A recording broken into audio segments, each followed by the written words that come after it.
Nessa aula, eu vou estar me aprofundando mais na questão dos layouts. O branch que eu estou usando agora é aula 3 layouts início.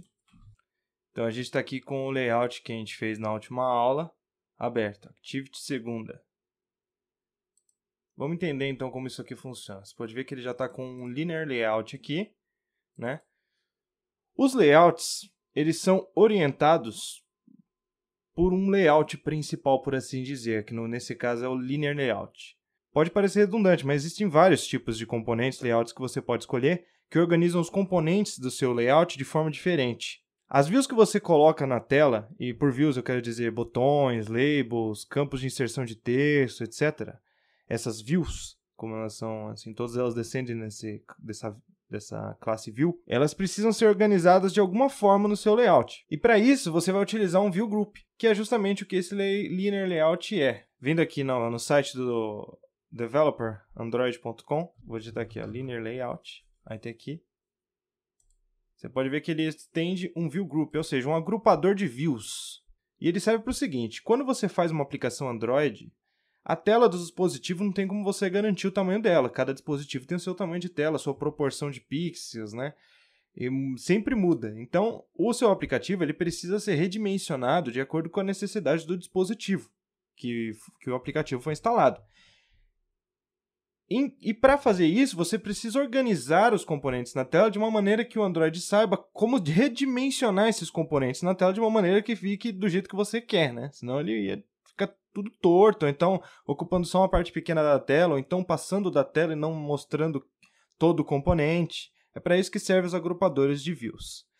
Existem dois agrupadores de views principais, e depois teve um novo agora, que lançou junto com o Android Studio 2.2, aliás, ele já existia, mas o Android Studio 2.2 ele lançou suporte visual para esse novo tipo de layout. Então, a gente vai abordar dois tipos de layout aqui, o Linear Layout e o Relative Layout. Então, vamos começar com esse Linear Layout que já está usando aqui.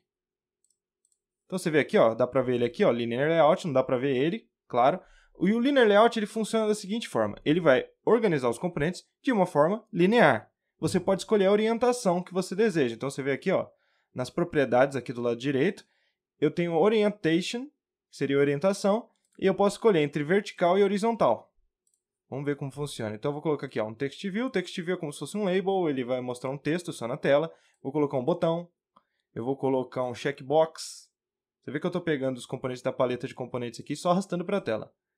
E ele vai organizando para mim verticalmente aqui de uma forma linear, um embaixo do outro. Aqui em cima, você tem um botão aqui ó, que você consegue mudar a orientação para você entender exatamente. Isso aqui já dá para você entender a questão do Linear Layout. Então, você vê que ele está sempre mantendo, ele estica do lado e mantém todos eles organizados verticalmente. Se eu vier aqui e mudar a orientação para horizontal, aí já mudou. Como o componente, eu coloquei ele para ser o layout width, para ser o tamanho da tela, ou seja, match parent, o tamanho do parent, que seria o próprio linear layout, eu vou colocar wrap content.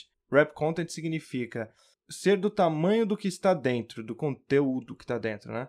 Então, se eu estou escrito text view, ele vai ficar do tamanho do text view. Esse button aqui também está match parent. Então, eu vou mudar aqui, ó, layout width, e vou colocar para wrap content. E aqui, a mesma coisa em todos. Você vê que agora ele está organizando?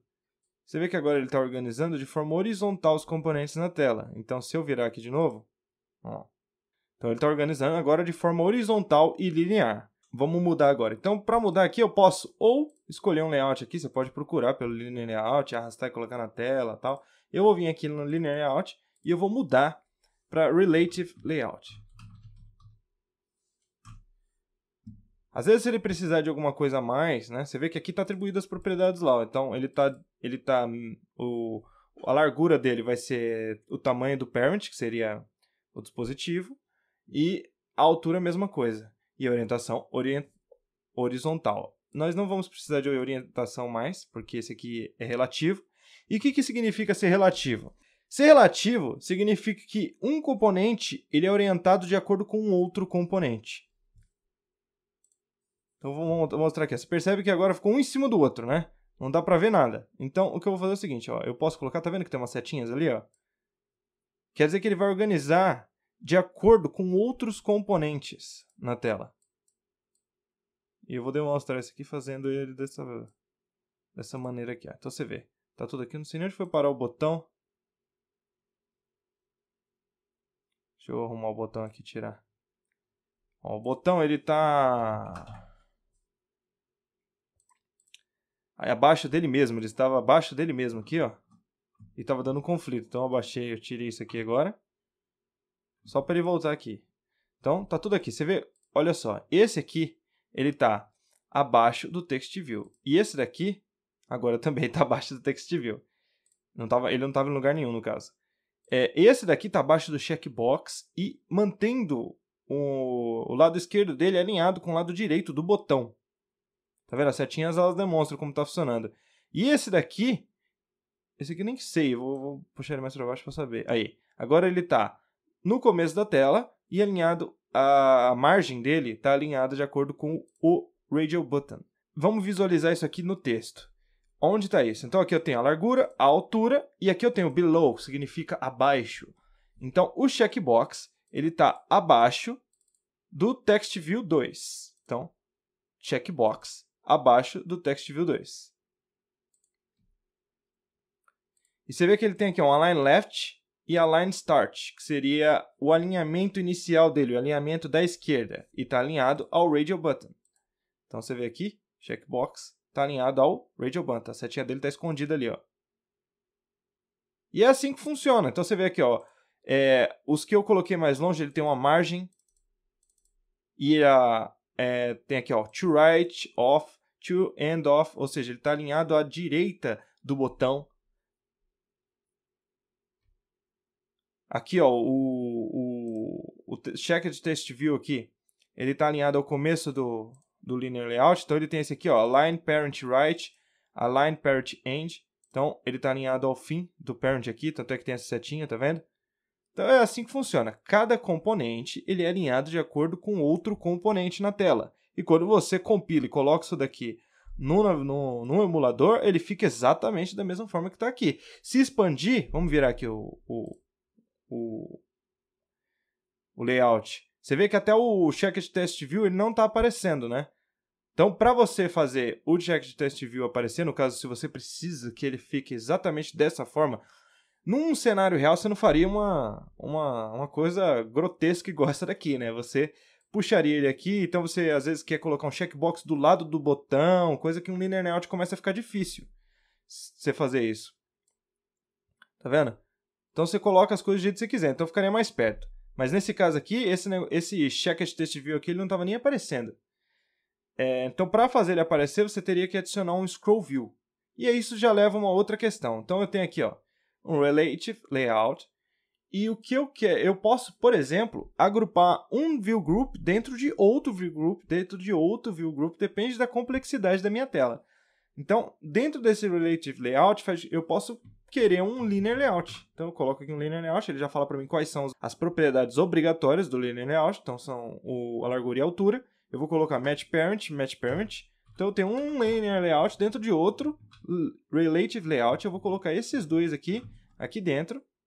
Agora ele não vai precisar mais desse monte de relação aqui, né? Vou tirar aqui. Esse aqui não tem nada, tá certo. Se eu fizer isso também, ó, repara aqui que já está dando erro, né?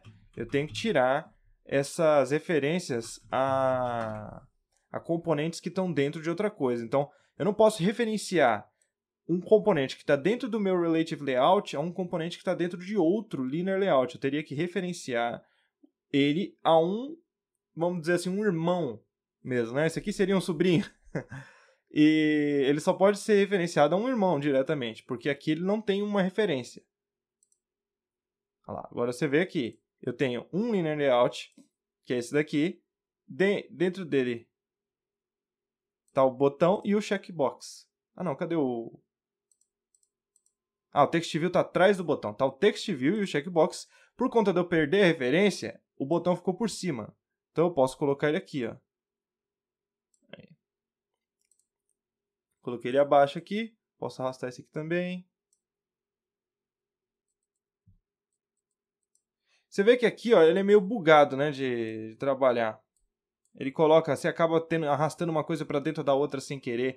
A melhor maneira de você fazer, e o jeito que eu trabalho mesmo com isso daqui, é aqui. Eu organizo mais ou menos visualmente aqui o que eu quero e faço os ajustes finais direto no código, para poder não ter problema, né? E ficar tudo do jeito que eu quero mesmo. Então eu venho aqui e faço todos os ajustes finais no layout mesmo. Uma terceira coisa que eu vou fazer um adendo aqui é o seguinte. Se você vir aqui no layout principal que a gente estava usando, ele está usando o Android Support Constraint Layout. Esse Constraint Layout ele é um novo modelo de layout que foi adicionado e o Android Studio adicionou suporte para ele na versão 2.2. Eu particularmente nem uso isso daqui, mas ele é para layouts mais complexos. Então, na teoria, ele tem mais opções. Você pode ver até que nasceu umas coisas aqui que não tem no outro lá, que os layouts padrões não tem. Então, você consegue mexer aqui, ó, olha lá, ó.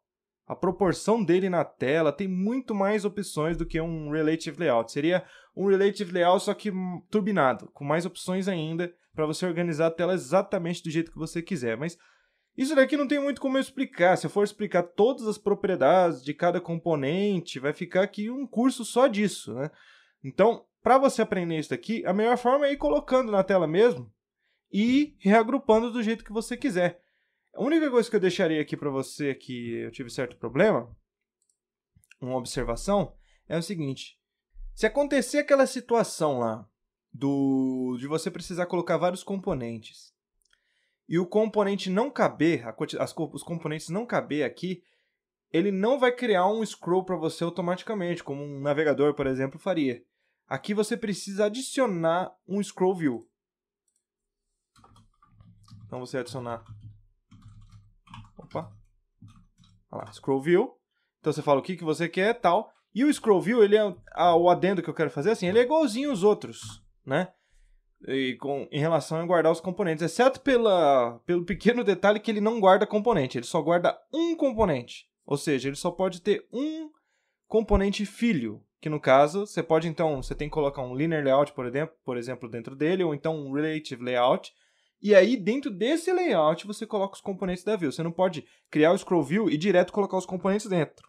Isso foi um problema que demorou para eu sacar e que eu tive um pouco de dificuldade em colocando os componentes. De resto, dá para aprender tudo de boa, é bem simplesinho, as propriedades elas são simples, tem muita propriedade aqui para você escolher. Inclusive, aqui ele está mostrando, tá vendo? Eu cliquei no componente Radio Button e aqui ele está mostrando as propriedades. Porém, essas não são todas as propriedades disponíveis. Tem um linkzinho aqui embaixo, ó, View All Properties. Você clica e aí sim ele mostra. Olha o tanto de propriedades que tem disponível. É muita coisa. Então, conforme você vai precisando aqui mexer tal, nos componentes, é só você abrir essa barra de propriedades aqui e começar a mexer e organizar do jeito que você precisa. Por último, com referência aos layouts, então aqui a gente já definiu como é que faz um layout, como organiza as views dentro do layout e tudo mais. A gente aprendeu até na última aula como mexer com o componente, pegar um componente da tela e mexer com ele por linha de programação. E por último, apesar do Android ele dimensionar os componentes do layout na tela do dispositivo automaticamente, se você precisar que o seu layout execute de uma forma em celulares e de outra forma em tablets, no caso o celular com a tela pequena e os tablets com a tela grande, também é possível fazer. Nesse caso, você vai criar um layout para cada situação, separado por diretórios diferentes. E o Android vai identificar automaticamente qual layout que ele precisa pegar. A estrutura de diretório que você precisa seguir é a seguinte.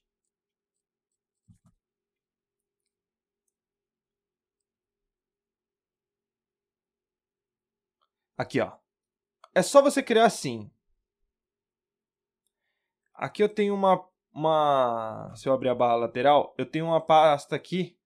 Opa, dentro de res, layout. Eu tenho layout aqui, né? Esse aqui chama layout. O que eu precisaria é criar uma outra pasta layout. Então eu criaria aqui uma pasta, aqui, ó, Android Resource Directory. Que ele vai ficar igual aquele ali. E o que você vai colocar é o seguinte: layouts, traço. Deixa eu escolher aqui tipo layout XML. Acho que é layout aqui. Layout, traço, large. Aqui, ó. Large, normal, small, x-large. Tem até o xx-large, dependendo da sua necessidade. Então você vai criar large. Aí já atenderia do 4 até os 7 polegadas. De acordo com isso. É só seguir esse link aqui, ó. ou pesquisar Screen Support no developer.android.com. E criando isso daqui, você cria o nome do seu layout, você cria o layout com o mesmo nome que você tem aqui dentro daquele diretório, e o Android ele vai saber automaticamente qual que ele tem que buscar. Você não precisa referenciar nada, só cria 2 layouts separados e chama o mesmo layout lá. Quando for um layout grande, ele vai chamar a pasta layout large. Se for um layout pequeno, ele vai chamar a pasta layout normal. Então teria que fazer um exemplo aqui para deixar bem claro. Então eu escolho aqui, escolho layout, escolho large. Então para criar aqui, ó, na verdade o que eu falei, você tem que escolher, você não precisa. Acabei de reparar aqui o seguinte. Então, ó, você pode escolher aqui o Rachel, e aí você fala qual o Rachel você quer, e ele já coloca o nome para você. Então, aqui no caso, eu posso escolher Screen Width, que seria a largura da tela que você quer. Você coloca aqui o tanto que você quer, a largura dela, e dá o OK aqui e pronto. Ele vai criar para você a pasta. Bom, interessante, ele não está aparecendo aqui. Aí você faz o seguinte, no modo Android ele não está aparecendo, você clica aqui em projeto, né? Ele não está aparecendo porque está vazio o diretório, tá vendo? Ele criou layout 700dp, que é W de width, que significa largura. Aqui eu clico aqui, então, copio esse activity main, coloco aqui dentro. Aí eu volto para o Android agora. E ele já agrupa aqui para mim, por isso que ele não está aparecendo, tá vendo? Ele fala como se os dois fossem iguais, é como se fosse o mesmo arquivo, ele só diferencia que esse daqui é para um dispositivo com a tela maior, por assim dizer. Então, se você tiver algum problema assim, você já sabe. No modo Android aqui, ele está compactando todas as pastas. Inclusive, fazendo um adendo aqui que eu não mencionei anteriormente, essa estrutura de diretórios que ele está mostrando aqui é uma fachada. Na verdade, não é assim que o projeto está estruturado, não. Então, você vê aqui, eu coloco no modo projeto, ele muda tudo. Ó. Meu app tem um .gradle aqui, um diretório, .idea, que seria... O .gradle é onde o Gradle, o compilador, ele guarda os arquivos que ele precisa. O .idea é onde o Android Studio guarda os arquivos da IDE. Aqui, então, é app, tem build, onde ele vai colocar os .apk, que seria o .exe do Android aqui, gerado, quando ele compila o projeto. Aqui embaixo, então, eu tenho source, dentro de app vem source, aí tem Android Test, main. Aí aqui eu tenho o res, que é onde eu vi aqui que tinha o diretório mesmo, ó. O diretório está aqui, eu copiei e coloquei ali. E aqui eu tenho Java, que tem esse info.rbtech.mewap. Esse info.rbtech.mewap também é uma fachada aqui, é mentira isso aqui. Se você clicar aqui ó, na engrenagem, clicar em Compact Empty Middle Packages e tirar, aí ele vai mostrar a realidade. No caso é uma pasta Java, depois uma pasta info, depois uma pasta rbtech, depois uma pasta meu app. Aí ele mostra as duas classes que nós temos no nosso projeto. É só para ficar mais simples na hora de você trabalhar mesmo, entendeu? Então, para trabalhar, no Android aqui tá de boa. Por quê? Ele limpa bastante coisa que você não precisa ver. Ele deixa só as coisas que são interessantes para você mexer no seu aplicativo. Porém, nesse caso aqui, que eu precisava fazer eu copiar esse layout para a pasta do layout maior, eu precisei acessar aqui. Então, se você tiver algum problema nesse sentido, você já sabe o que fazer. Então, a gente fica por aqui. Essa foi a aula sobre layouts. Esse é o meu layout para dispositivos pequenos, esse é o meu layout para dispositivos grandes, que no caso é a mesma coisa, né? Lembrando que você pode, se você quiser ou puder comprar essas aulas lá no RBTech, você ajuda bastante a gente. As aulas vêm, todas as aulas em Full HD e com os fontes para você verificar o código ou começar de onde eu comecei, ter o mesmo projeto padrão. Então agora eu vou até demonstrar uma coisa que eu não demonstrei nas outras aulas, que é o seguinte. Eu estou com aula 3 layouts início aqui, né? Isso aqui é mais um bonuzinho referente ao Git. Eu quero que tudo que eu fiz nessa aula fique no branch aula 3 layouts final. Se eu fizer o commit nesse branch que eu estou, ele vai substituir o branch inicial pelo branch final, no caso. Então eu preciso criar primeiro um branch, aí eu vou chamar de aula 3 layouts final. Aí sim, aqui eu dou o commit, porque todos os arquivos que estão alterados ou adicionados, que não foram feitos commit, eles ficam ainda parados ali quando eu faço o novo branch. Então agora sim, eu dou commit, fim da aula 3, commit, pronto. O layout final está com tudo que eu fiz até agora, e o layout início, se eu der o checkout aqui, ele volta tudo do jeito que estava antes. Pode ver que não tem nada do que a gente fez aqui. Beleza? Até a próxima.